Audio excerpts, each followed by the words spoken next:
Hello and welcome my dear students. It is the next video lesson of circulatory system and today we are going to discuss two important topic of circulatory system. First one is heartbeat and another one is blood pressure.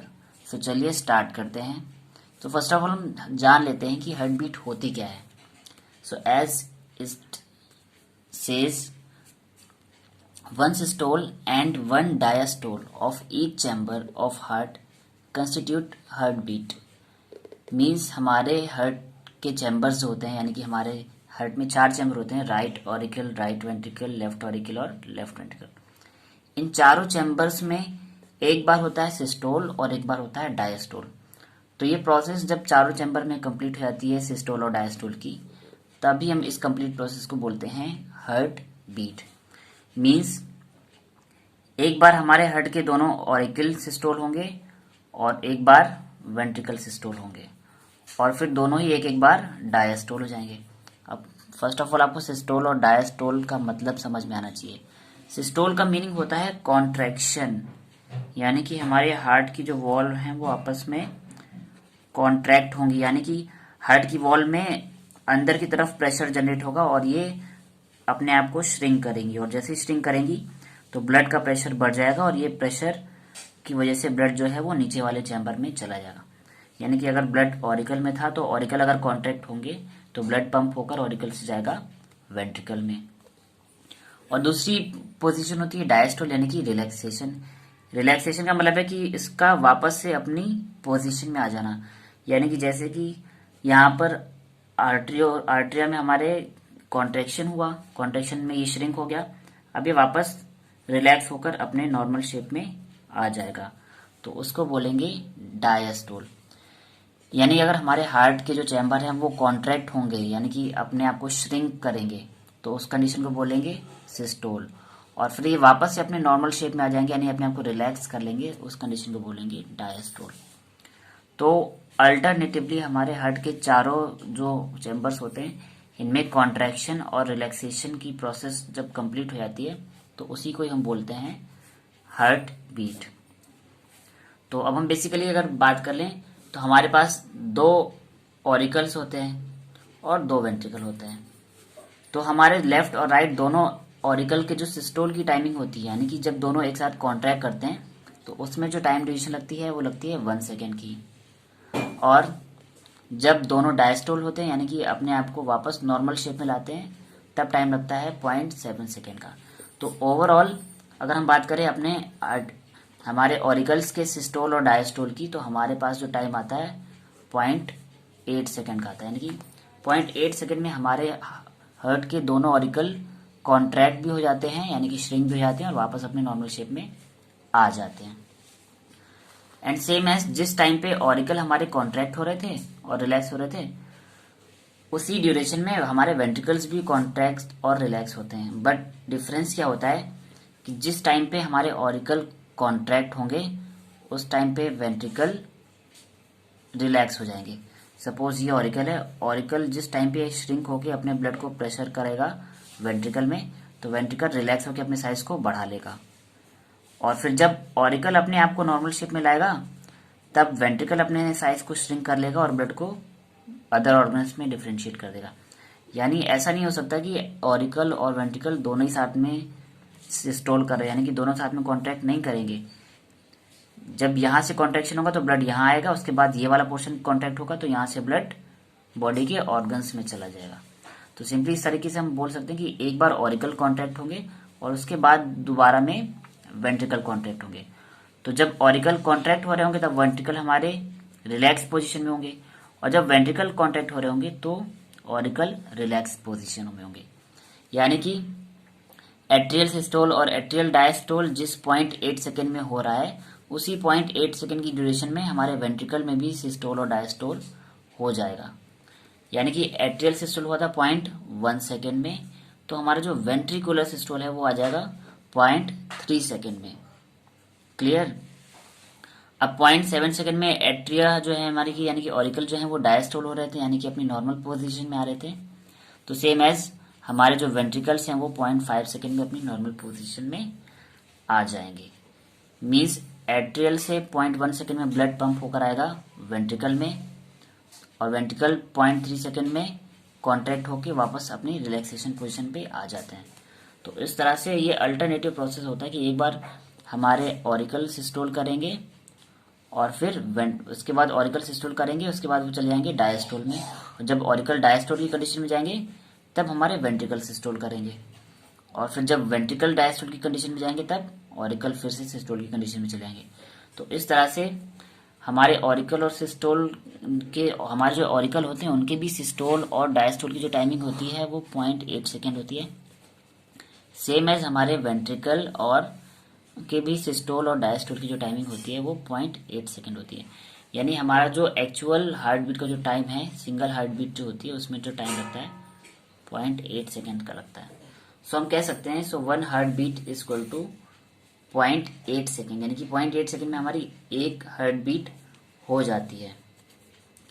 और अगर हमको पर minute की निकालनी है तो हम 60 से इसी 0.8 सेकेंड को डिवाइड कर देते हैं, तो अप्रॉक्स 75 आ जाता है। तो सिंपली हम बोल सकते हैं कि अगर हमें बात करनी है 1 मिनट की, ये तो टाइमिंग हो गई एक हार्ट बीट की। अब एक हार्ट बीट में अगर 0.8 सेकेंड लग रहे हैं तो 60 सेकेंड में कितनी हार्ट बीट हो जाएंगी? 60 सेकेंड में इतनी हार्ट बीट पॉसिबल है। सो सिंपली जो नॉर्मल हमारा हार्ट बीट रेट होता है एवरेज 1 मिनट का, वो होता है 72 टाइम्स पर मिनट। या हम बोल सकते हैं कि एक हार्ट बीट में जो टाइमिंग लगती है वो 0.8 सेकेंड की लगती है। आई होप कि आपको हार्ट बीट क्लियर हो गई होगी। And now we are going to our next topic, that is blood pressure. अब ब्लड प्रेशर का मतलब क्या होता है? The pressure exerted by the flowing blood on the elastic walls of arteries is called blood pressure. भाई हमारे heart से निकलती हैं आर्टरीज, तो जब हार्ट ब्लड को आर्टरीज में पंप करता है तो यहाँ पे भी कंडीशन क्या होती है? जब हार्ट में होता है कॉन्ट्रैक्शन, यानी कि जब हार्ट प्रेशराइज्ड होकर अपने आप को कॉन्ट्रैक्ट करता है, यानी कि हार्ट के जो हमारे चैम्बर्स है जब वहाँ पे कॉन्ट्रैक्शन होता है तो ब्लड का प्रेशर बढ़ जाता है, यानी कि ब्लड बहुत तेजी से आता है आर्टरी में। तो जब हार्ट में हमारे कॉन्ट्रैक्शन होता है तब उस प्रेशर को बोलते हैं हम सिस्टोलिक प्रेशर, यानी कि कॉन्ट्रैक्शन ऑफ हार्ट। कि सपोज ये हमारे हार्ट के 4 चैम्बर हैं, अब इस चैम्बर से यानी कि हमारे वेंट्रिकल से ब्लड आ रहा है, तो जैसे ही वेंट्रिकल की वॉल्स में हुआ कॉन्ट्रैक्शन तो ब्लड को वो ये तेजी से पंप करेगी हमारी आर्टरीज में। तो कॉन्ट्रैक्शन ऑफ हार्ट को हम बोलते हैं सिस्टोलिक प्रेशर। और उस सिस्टोलिक प्रेशर की वजह से जैसे ही वो ब्लड पंप होकर आर्टरी में आएगा तो उस आर्टरी की वॉल्स में भी उस ब्लड के तेज फ्लो की वजह से, उस हाई फ्लो की वजह से एक प्रेशर जनरेट हो जाता है, और उस प्रेशर को बोलेंगे हम सिस्टोलिक प्रेशर। सिस्टोलिक का मतलब होता है कॉन्ट्रैक्शन, यानी कि ऐसा प्रेशर जो आर्टरीज में आ रहा है हार्ट की वॉल्स के, यानी हार्ट के चैम्बर्स के कॉन्ट्रैक्शन की वजह से। तो हार्ट के चैम्बर की कॉन्ट्रैक्शन की वजह से जो प्रेशर हुआ वो हो गया हमारा सिस्टोलिक प्रेशर। यानी कि जब हार्ट आर्टरीज में ब्लड को पंप करेगा तो प्रेशर कुछ ज़्यादा हाई होगा, और वो systolic pressure normal human being में होता है 120। क्लियर?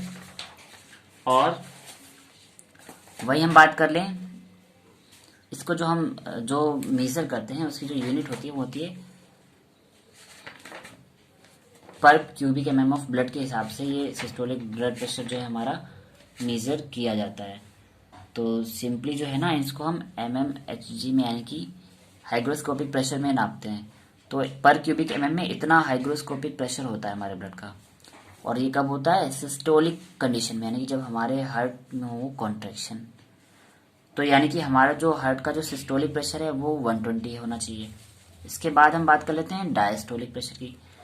डायस्टोलिक प्रेशर का मतलब है कि अब ये जो चैम्बर है ये जो कॉन्ट्रैक्ट हो गया था इस तरह से, अब ये वापस से अपने नॉर्मल शेप में आएगा, और जब ये नॉर्मल शेप में आएगा तो आर्टरीज पे जो ब्लड जा रहा था उसका प्रेशर भी थोड़ा सा कम हो जाएगा, और आर्टरीज की जो वॉल हैं उन पर भी प्रेशर कम हो जाएगा। यानी कि जो पहले ये 120 था अब ये कम होकर आ जाएगा 80 पे।